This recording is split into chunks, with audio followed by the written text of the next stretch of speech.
So I wrote a book. It's called The Rosetta Stone of Guitar. It's available on Amazon. Pretty proud of it. It's not a gimmick. It's something that revolutionized my own understanding of music theory as it applies to the guitar, and actually led to me being able to conquer other instruments. So it's not just for the guitar, but it definitely starts there. At least it did for me.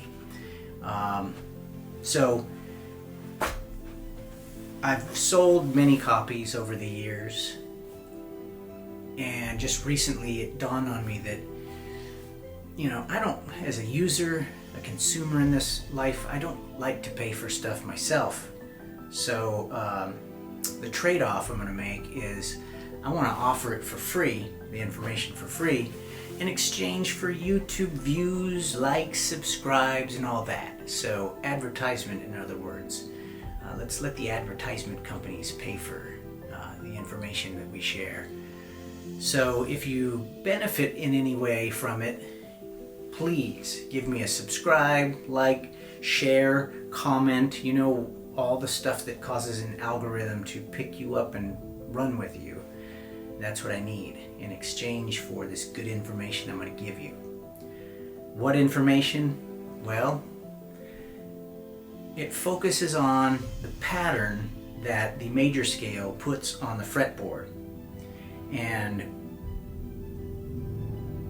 through studying landmarks, if you will, I've given these shapes in the pattern names, and they serve like landmarks to help orient you.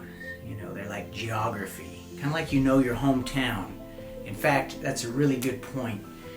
We all navigate most of this world without GPS, without latitude and longitude. That's not something that we commonly use.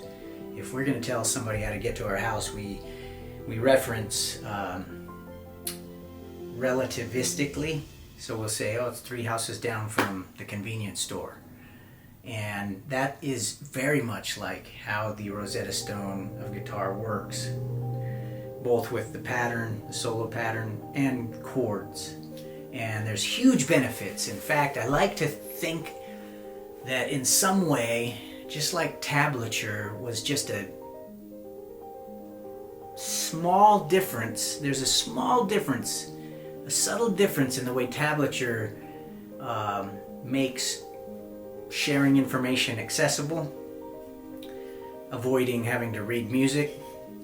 The Rosetta Stone of Guitar, in some ways, it's a subtle difference the way I will teach you to look at the guitar, music theory for the guitar, and it has huge benefits. I almost would like to fantasize that it's a greater benefit than tablature, but that's asking quite a bit. But in terms of understanding music theory, tablature really doesn't do that for you. It'll just show you how to copy songs. My method will show you how to write your own songs. Not only that, but you can figure out cover songs so much faster. And not only that, if you figure out a cover song, you'll also know the other chords that the person who wrote the song could have used. Not that they necessarily wanted to, because the song is probably perfect just the way it is. But through your understanding of music theory, you would know what other chords were available to that writer. So it's really geared towards people who want to write their own music. I think the greatest benefit is in that, because then you have complete control and you can start taking advantage of. For example, if you're doing a cover song and I tell you to turn a certain chord from a major to a minor, you might go, well, that's not how the song goes, So unless you're altering a song, you won't benefit from that. But if you're writing the song, you can do whatever you want. And when I tell you to change that major chord to a minor chord, you'll go, ooh, that has great effect. And so, anyways, the book takes you first through the solo pattern. Spiral mapping teaches you how to map the entire fretboard, and it gives you vertical freedom of movement. And then we do jumping, which is side to side movement. And next it's straight into chords. Family of chords gives you horizontal reference points, freedom to move through the chords. You'll know all the chords, just like the solo pattern. There'll be no part of the fretboard that's in darkness for you. And I say that because in my own playing, I went years, and I was considered pretty good, but there were areas of the fretboard where I was like, I'm not sure, I haven't really explored that area. So this method will show you how to just barge into any part of the fretboard and not be lost. Same with the chords.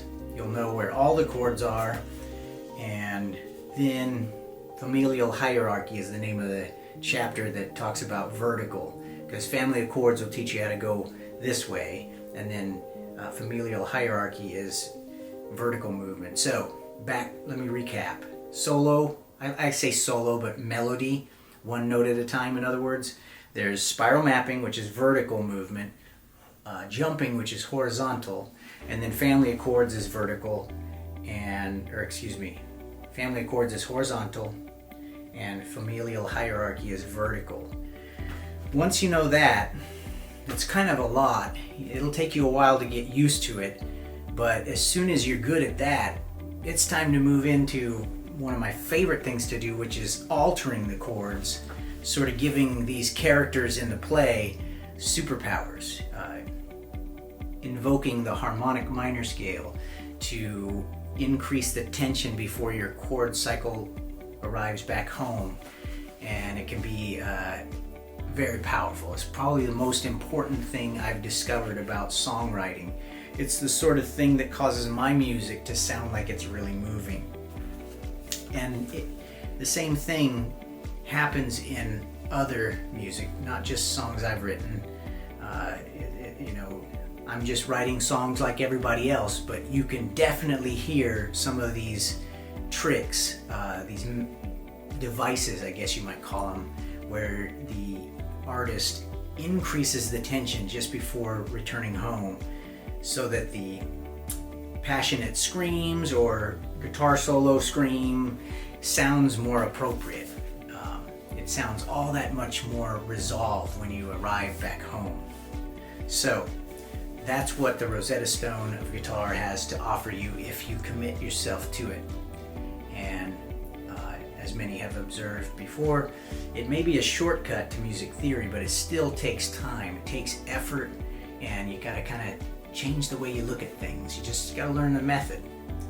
And I hope you do. And if you have any questions, leave them in the comments. I'll be glad to address them. Good luck.